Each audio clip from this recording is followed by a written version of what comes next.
Challenges of nation building. This is our first chapter. Challenges of nation building क्या होता है? देखो, challenges किसी भी चीज़ के लिए चैलेंजेस होते हैं। अब नेशन बिल्डिंग के क्या चैलेंजेस थे, यानी कि इंडिया का जब नेशन एक बना तो उसमें चैलेंजेस क्या रहे थे? देखो, this was what India looked like. अब इसके अंदर क्या है, आज का हम प्रेजेंट नेशन आइडेंटिफाई कर सकते हैं, बट इधर जो बलूचिस्तान स्टेट है, पाकिस्तान है, दिस बांग्लादेश, वो सभी एक इंडिया का पार्ट था। अब इसमें से इंडिया के मैप को फ्रेम आउट करना, it was a very difficult task for the framers of Indian constitution. ठीक है, उस टाइम पे बहुत डिफिकल्ट टास्क रहा था। So hello and welcome everyone on my channel. This is me Sonia Malik. We are doing a chapter of pol science, chapter number 1, book 2, class 12. So let us discuss the overview of this chapter, what we are going to study. The very first is what were the three challenges of nation building. ठीक है, एक nation building की हमारे क्या challenges रहे थे, partition का procedure क्या था, what were the consequences of partition, then integration of princely states, कि हमारी प्रिंसली स्टेट्स हैं उनका इंटीग्रेशन कैसे हुआ, उनकी प्रॉब्लम क्या रही थी, एंड उस टाइम पे गवर्नमेंट की अप्रोच क्या थी। और इसके अंदर हमारा एक न्यू एडेड टॉपिक है, that is rule of Sardar Vallabh भाई पटेल, उनका क्या रूल रहा था इसके अंदर। ठीक है, ये आपका न्यू एडेड टॉपिक एनसीईआरटीज के अंदर, जो कि अभी आई थिंक एनसीईआरटीज में दिया नहीं गया, इट्स ओनली जो उन्होंने एडेड डिस्क्रिप्शंस दिए हैं उनके अंदर इनको मिलता है आपका। Then the case of Hyderabad and Manipur, and next is state reorganisation. इसके अंदर क्या क्या एस्पेक्ट। अब जब हम चैप्टर बिगिन करते हैं तो एनसीईआरटीज के अंदर हमें स्टार्टिंग में दे रखती है ट्रिस्ट विद अ डेस्टिनी। अब ये क्या थी? ये स्पीच थी जो जवाहरलाल नेहरू जी ने दी थी 14 अगस्त के मिडनाइट पे, जब इंडिया 14 अगस्त 1947 के मिडनाइट पे जब इंडिया इंडिपेंडेंट हुआ था। तो अब इस फ्रीजल वर्ब का मीनिंग क्या है? देखो, डेस्टिनी क्या होता है कि समथिंग विच इज डेस्टाइंड, की जो हमारी चीज़ किस्मत में लिखी होती है। ठीक है, ट्रस्ट, ऐसी जो चीज़ होनी थी। तो हम यहाँ पे मानते हैं कि इंडिपेंडेंस ऑफ इंडिया, यानी कि इंडिपेंडेंस हमारे भाग्य में लिखी थी, वो चीज़ होनी थी। तो this was Nehru ji introduced his speech. उसके बाद 1947 का ईयर हमारा एक अनप्रेसिडेंट वॉयलेंस एंड ट्रोमा का ईयर रहा था। अब यहाँ पे क्या था? ऐसा वॉयलेंस जो किसी ने सोचा ही नहीं था, कोई पॉलिटिकल लीडर या फिर कोई भी ऑर्गेनाइजेशन इतना मासिव लेवल पे वॉयलेंस नहीं सोचा था। अब this is what are the common objectives, ये आपकी एनसीईआरटीज के अंदर ही है, बट जब क्वेश्चन आता है तो समझ में नहीं आता कि क्वेश्चन आया कहाँ से है। तो what were the common objectives क्या हमारे रहे थे नेशन बिल्डिंग के। हमने डिसाइड कर लिया था कि ठीक है नेशन बनेगा, बट उस हमारे ऑब्जेक्टिव्स क्या रहेंगे, what will be the are goals. तो very first is government will run for the good of all. ठीक है, गवर्नमेंट जो बनेगी वो पुअर के लिए। देखो, हमारी कंट्री क्या थी? रूल की जा रही थी। ठीक है, तो अब हमने ये चीज़ डिसाइड कर ली थी कि जब भी कंट्री हमारी गवर्नमेंट बनेगी तो क्या होगा कि वो गवर्नमेंट लोगों की भलाई के लिए काम करेगी, स्पेशली पुअर, जो बहुत ज़्यादा उन लोगों के साथ डिस्क्रिमिनेशन हुआ था। The next was country will run through a democratic government. अब हमारी गवर्नमेंट जो ब्रिटिश गवर्नमेंट थी, it was not a democratic government. तो हम डिसाइड कर चुके थे कि हमारी जो गवर्नमेंट होगी वो डेमोक्रेटिक गवर्नमेंट होगी। ठीक है, moving on to our next topic इस थ्री चैलेंजेस। अभी थ्री चैलेंजेस क्या थे? ये थ्री चैलेंजेस थे हमारे नेशनल बिल्डिंग के। मेजर क्या चैलेंजेस रहे थे? अब जो भी सब चैलेंजेस थे वो इन्हीं के अंदर इंक्लूड थे। तो the very first was shape a United nation. इसके अंदर क्या होता है? अब देखो, हमारे नेशन के अंदर क्या है, बहुत सारी रीजनल और सब नेशनल आइडेंटिटीज हैं। ठीक है, मैं हरियाणवी हूँ, I am from Haryana, I am from Tamil. ठीक है, मैं दिस लैंग्वेज में भी बोलता हूँ। तो बहुत सारी सब नेशनल आइडेंटिटीज हो जाती है हमारी। अब उनको एक नेशन में रखना, एक लुक देना, वो बहुत ही टफ टास्क रहा था। और स्पेशली जब पार्टीशन का टाइम था, वहाँ पे रिलीजन के ऊपर इतनी ज़्यादा वो हो रही थी।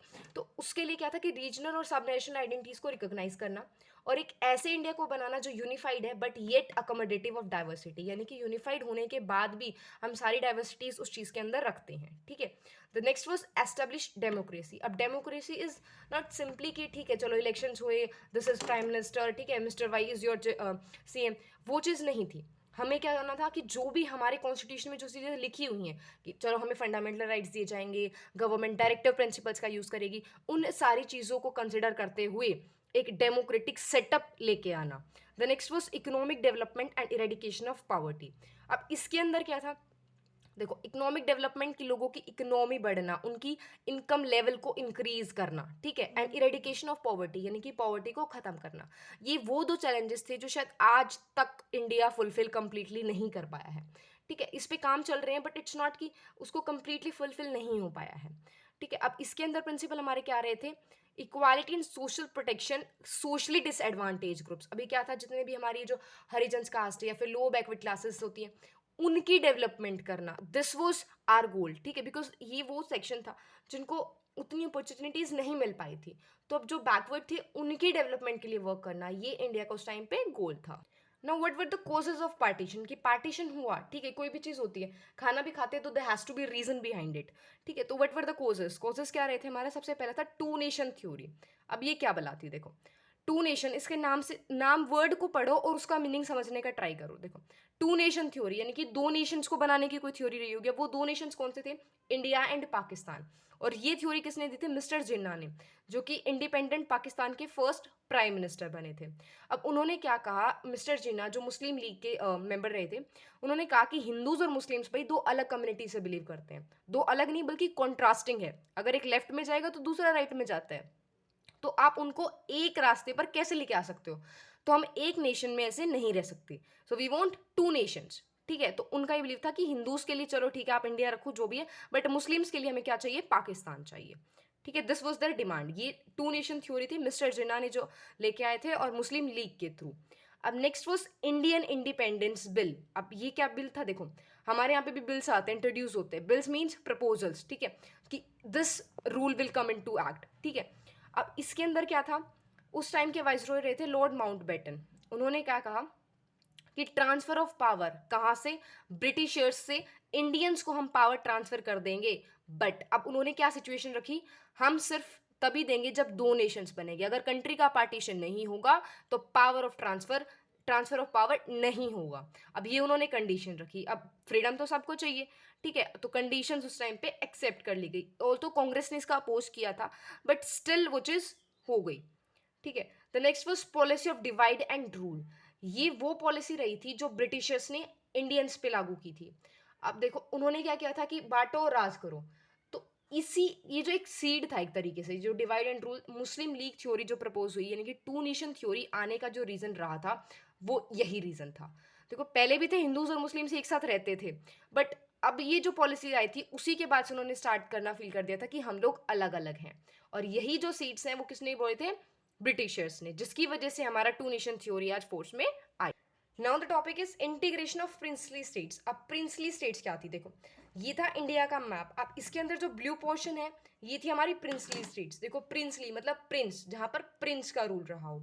अब ये क्या थी, ये ऐसा नहीं था कि ये इंडिपेंडेंट थी, नहीं, ये वो स्टेट्स थी जो जहां पर एक पपेट गवर्नमेंट काम करती थी, यानी एक कठपुतली जो गवर्नमेंट वर्क करती थी जिसको ब्रिटिशर्स कंट्रोल करते थे। अब उनका क्या कहना था कि जब तक आप हमारी बात मानोगे आप अपने लोगों को कंट्रोल कर सकते हो। अब उनको टैक्सेस पे करने होते थे। और जो यहाँ पे ये वाला पोर्शन है, ब्रिटिश इंडिया वाला पोर्शन है, यहाँ पे क्या होता था, ब्रिटिश डायरेक्टली रूल करते थे, यहाँ पे कोई भी लाइक राजा महाराजा टाइप से ऐसा कुछ नहीं होता था, ठीक है। अब ये जो हमारी प्रिंसली स्टेट्स हैं ये 1/3 लैंड एरिया हमारा कवर करती थी। अब क्या हुआ कि इंडिपेंडेंस जब मिलने वाली थी तो उन्होंने कहा इंडिपेंडेंस मिलेगी इंडिया को, ठीक है, इंडिया और पाकिस्तान दो नेशंस बनेगी। बट अब जो ये प्रिंसली स्टेट्स हैं वहां पर क्या थी, पैरामाउंट सी, जो मैंने एक्सप्लेन किया कि क्या है कि जब तक आप हमारी बात मानोगे तब तक आप खुद रूल कर सकते हो। तो उन्होंने कहा जैसे ही इंडिया, हम ये इंडियन इंडिपेंडेंस बिल पास हो जाएगा, जो प्रिंसली स्टेट्स हैं वो फ्री हैं किस चीज़ के लिए, या तो वो इंडिपेंडेंट रह सकती हैं, या इंडिया को ज्वाइन करो या पाकिस्तान को ज्वाइन करो। अब प्रॉब्लम यहाँ पे थी दोनों नेशंस के लिए, पाकिस्तान चाहता था ये मेरे पास आए और इंडिया चाहता था ये मेरे पास आए, ठीक है। तो बहुत सारी प्रोविंसेस थी, लाइक अभी यहाँ पे हमारी प्रोविंसेस हैं, जम्मू एंड कश्मीर की प्रोविंस थी, नॉर्थ वेस्ट फ्रंटियर प्रोविंस थी, बलूचिस्तान स्टेट्स थी, राजपुताना था यहाँ पे, ग्वालियर की स्टेट्स थी, ईस्टर्न स्टेट्स थी, ठीक है, हैदराबाद है, देन मिजोर है, डेक्कन स्टेट्स थी, इधर मद्रास स्टेट्स थी। तो इतनी ऐसी बहुत सारी, like we had 565 princely states थी, एक दो की बात नहीं थी, 565 स्टेट्स थी। तो अब उन स्टेट्स को इंडिया का पार्ट बनाना ये एक मेजर चैलेंज रहा था फॉर द इंडियंस, ठीक है। अब यहाँ पे सबसे इंपॉर्टेंट रोल किसका रहा था, यहाँ पे सबसे इंपॉर्टेंट रोल था रोल ऑफ सरदार वल्लभ भाई पटेल। उस टाइम की ये क्या थे, हमारे डिप्टी प्राइम मिनिस्टर रहे थे और होम मिनिस्टर भी थे। अब इन्होंने हैदराबाद, जूनागढ़, मणिपुर, ये मेजर इश्यूज थे, बट जितनी भी हमारी 565 प्रिंसली स्टेट्स थी उनको ज्वाइन, इंडिया में ज्वाइन करने के लिए उन्होंने कंपेल किया, वो भी डिप्लोमेटिकली। अभी हम उनके रोल के बारे में पढ़ेंगे, ठीक है। The very first is he was deputy prime minister as well as the home minister, ठीक है। उस टाइम पे जो इंटरिम गवर्नमेंट थी, इंटरिम गवर्नमेंट यानी कि जब तक हमारी इलेक्टेड गवर्नमेंट नहीं होती, जब तक जो गवर्नमेंट वर्क करती है दैट वाज इंटरिम गवर्नमेंट, ठीक है, जिनके लीडर जवाहरलाल नेहरू जी रहे थे। अब इनका जो रोल था एक हिस्टोरिकल रोल रहा था in negotiating with the rulers of princely states, ठीक है। द नेक्स्ट वाज, अब उन्होंने क्या किया, एंटायर मिलिट्री जो हमारी जम्मू एंड कश्मीर के अंदर थी उसको कंट्रोल किया, ठीक है। अब उनके जितने भी रोल्स थे वो सभी फर्मली काम करते थे, बट वो डिप्लोमेटिक थे। He was a very great diplomat, ठीक है। अब उनका क्या था, इनकी उसमें के लिए हमने क्या बना रखा है, स्टैचू ऑफ यूनिटी, जो कि अभी गुजरात के अंदर है। 182 मीटर हाइट के उन्होंने रहा है, और नेशनल यूनिटी डे। अब यूनिटी डे क्यों? बिकॉज उन्होंने पूरे इंडिया को यूनाइट किया, ठीक है। अब जितनी भी सोशल मीटिंग्स, क्या होता था कि जितने भी राजा महाराजा थे वो उनको अरेंज करते थे। इट मीन्स कि उनके एक साथ एक मीटिंग करते थे जो कि अनऑफिशियल होती थी, मतलब एक फीलिंग दिलाना कि ठीक है, you are a part of India, आप आइए, मतलब किसी भी तरह उनको कन्विंस करना इंडिया का पार्ट बनने के लिए। अब उनको हम, एक इंपॉर्टेंट है कि he is known as Bismarck of India. Bismarck कौन थे? जर्मनी का यूनिफिकेशन हम सभी ने पढ़ा है क्लास 10th के अंदर, ठीक है। अब बिस्मार्क ऑफ इंडिया उनको कहा जाता है क्योंकि उन्होंने इंडिया का यूनिफिकेशन किया था। अब उनको दूसरी इनको उपाधि दी गई है कि the father of all India services. ऐसा क्यों दिया गया? कि जो ऑल इंडिया सर्विसेज क्या है, उनका यही काम होता है, वो सेंटर एक तरीके से राजदूत होते हैं जो स्टेट में वर्क करते हैं, ठीक है।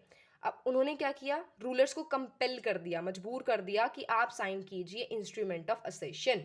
असेशन क्या होता है कि किसी चीज को किसी चीज का पार्ट बना लेना, लाइक अब असेशन जितनी भी हमारी प्रिंसली स्टेट्स थी, now you are a part of India.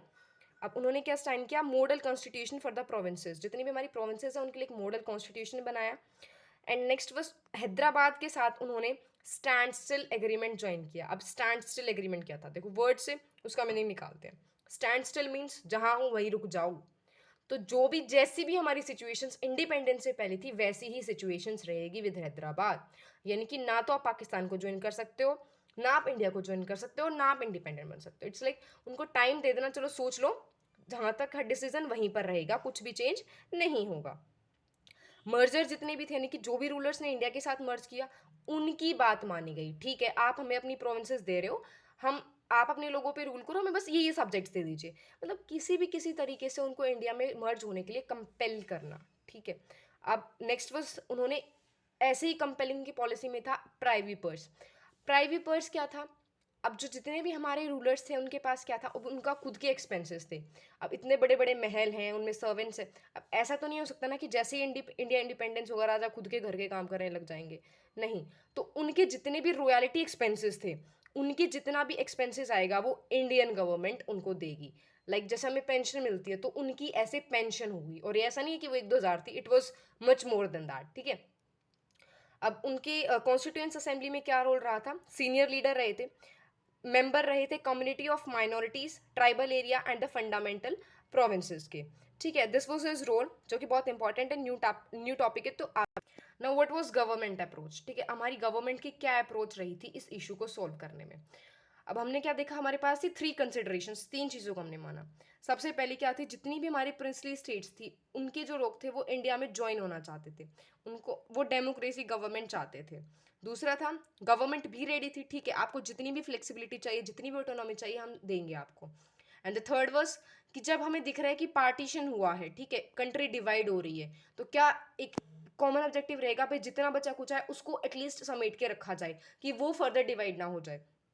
तो नेशनल, जो नेशनल यूनिटी है वो एक सुप्रीम इंपॉर्टेंस उसने ले ली, ठीक है, in the backdrop of partition, की पार्टीशन हुआ है, अब हम और फर्दर पार्टीशन अफोर्ड नहीं कर सकते, और इसी के लिए हमने बनाया इंस्ट्रूमेंट ऑफ असेशन की, ठीक है, आपकी स्टेट रेडी है हमारी पार्ट बनने के लिए, इंडियन यूनियन का पार्ट बनने के लिए। और यहाँ पे हमारा बहुत सारे इश्यूज रहे थे, और one of the important issue was Junagadh. Junagadh का इशू तो इसको सॉल्व कर लिया गया था बाय प्लेबिसाइड। प्लेबिसाइड क्या था, देखो एग्जाम्पल के थ्रू समझते हैं तो थोड़ा इजी होगा आप लोगों के लिए समझने में, ठीक है। प्लेबिसाइड क्या होता है, जैसे मान लो आपकी क्लास में टीचर आता है और पूछता है आप में से कौन कौन इंटरेस्टेड है ट्रिप के लिए, तो बच्चों हाथ उठाओ, सिंपल, टीचर ने नाम एनरोल की और बन गई बात। ऐसे ही सिंपल पब्लिकली उन चीजों को पूछना, इट वॉज प्लेबिसाइड, और इसके अंदर 96% वोट जो थी वो इंडिया में मर्ज होना चाहती थी। Now the process of partition, यानी कि पार्टीशन का प्रोसीजर क्या रहा था। तो प्रोसेस ऑफ पार्टीशन में हम एक ने चूज किया कि प्रिंसिपल ऑफ रिलीजियस मेजॉरिटी, एक प्रिंसिपल चूज किया गया रिलीजियस मेजॉरिटी, यानी कि जो एरियाज जहाँ पर मुस्लिम्स मेजॉरिटी में है वो पाकिस्तान होगा। अब ये जो प्रिंसिपल है दिखने में जितना इजी उतना एक्चुअल में था नहीं। अब इसके साथ प्रॉब्लम्स भी क्या थी। The very first problem was there was no single belt of Muslim majority area, यानी कि मुस्लिम मेजॉरिटी एरिया की कोई भी सिंगल बेल्ट नहीं थी।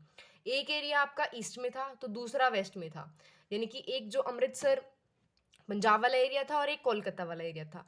अब इन दो एरियाज को, इनके बीच में 110 किलोमीटर लंबी जो एक वाइड स्ट्रिप बनती, अब इन दोनों पार्ट्स को ज्वाइन करना, it was a major problem. तो उस टाइम पे हमने क्या डिसाइड किया कि पाकिस्तान के दो टेरिटरीज होंगे, one will be east Pakistan, another will be west Pakistan. अभी जो ईस्ट पाकिस्तान है जिसको हम बांग्लादेश, अभी जो ईस्ट पाकिस्तान है उसको हम वेस्ट बांग्लादेश बोलते हैं। Like this was east Pakistan, this was west Pakistan. अब इनको और इनको, ये दोनों ही पार्ट थे पाकिस्तान के, बट इसको ईस्ट और वेस्ट पार्ट्स बना दिया गया।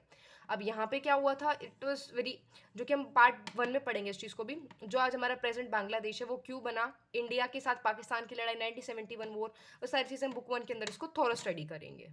नेक्स्ट मेजर प्रॉब्लम वाज कि जो not all the Muslim majority area, यानी कि जो मुस्लिम मेजोरिटी एरियाज थे उनमें से सभी एरियाज ऐसे नहीं थे जो पाकिस्तान का पार्ट बनना चाहते थे, और उन्हीं में से एक ऐसा एरिया था नॉर्थ वेस्टर्न फ्रंटियर प्रोविंस। ठीक है, उनके लीडर थे खान अब्दुल गफर खान, जिसको हम फ्रंटियर गांधी बोला जाता है। Frontier means like boundaries between Nations. तो यहाँ से उनका रिलेशन था कि एक ऐसी थी जो जम्मू एंड कश्मीर के टॉप पे है, नॉर्थ वेस्टर्न फ्रंटियर प्रोविंस एक एरिया है, वो एरिया, उस एरिया के मेजर लीडर्स जो थे पाकिस्तान का पार्ट नहीं बनना चाहते थे, बट बिकॉज उन एरियाज में मुस्लिम्स थे तो उनको पाकिस्तान के अंदर जाना पड़ा। The next was Muslim majority province. अब जो मुस्लिम मेजोरिटी प्रोविंस थी उनकी भी प्रॉब्लम थी, लाइक पंजाब और बंगाल। अब वहाँ पे बहुत सारे ऐसे एरियाज थे जहाँ पर नॉन मुस्लिम्स जो है वो मेजोरिटी में थे। अब उनके साथ क्या किया जाए, पार्ट तो पाकिस्तान का है बट उधर नॉन मुस्लिम्स भी तो बहुत ज़्यादा हैं। तो उसके लिए हमने डिसाइड किया कि हम इनको बाइफर्केट करेंगे even at the block level, यानी कि ना कि स्टेट पे ना कि डिस्ट्रिक्ट पे, बल्कि एक ब्लॉक के लेवल पे भी हम उसको बाइफर्केट करेंगे, उनको 2 पार्ट्स में डिवाइड करेंगे, that is India and Pakistan. And the next was problem of minorities. Minorities की क्या प्रॉब्लम थी, यानी कि जो वहाँ पर अब माइनॉरिटीज हैं, ठीक है, पाकिस्तान का एरिया बना लिया बट वहाँ पे हिंदूज का क्या होगा, इंडिया के अंदर मुस्लिम्स का क्या होगा, ये मेजर इश्यूज थे जिसके आंसर उस टाइम पे किसी को पता नहीं थे कि अब इनके साथ क्या होने वाला।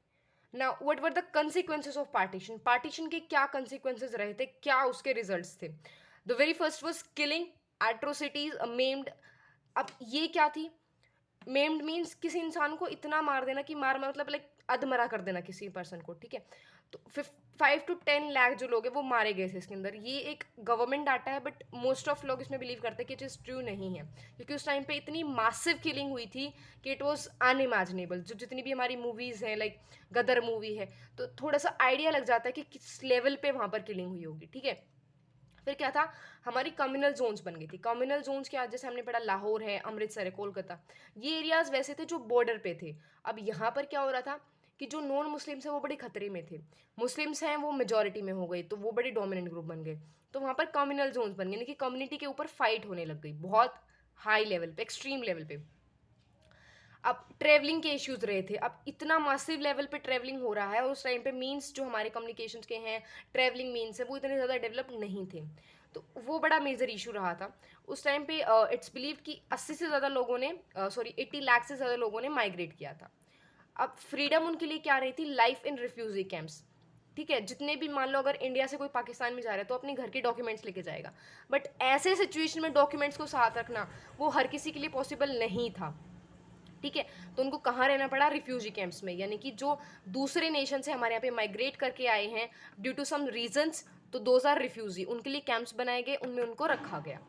अब जितने भी हमारे पोइट्स हैं और पॉलिटिशियंस हैं उन्होंने इस पार्टीशन को कंसिडर किया as a division of hearts, ठीक है। इवन जो नेबर्स थे वो आज दूसरे नेशन का पार्ट बन चुके थे, ठीक है। तो it was considered as division of hearts. Next was 1951 के अंदर हमारी 12% जो है मुस्लिम्स थे इंडिया के अंदर। यहाँ से आपका एक एनसीईआरटी क्वेश्चन बनता है कि जो नेहरू जी ने उस टाइम पे सेक्युलरिज्म को डिसाइड किया, वॉज इट लाइक इंटेंशनल और उन्हें ऐसे ही डिसाइड कर दिया गया था। तो उस टाइम पे इसका आंसर बनेगा 1951 के अंदर हमारे पे 12% मुस्लिम्स थे।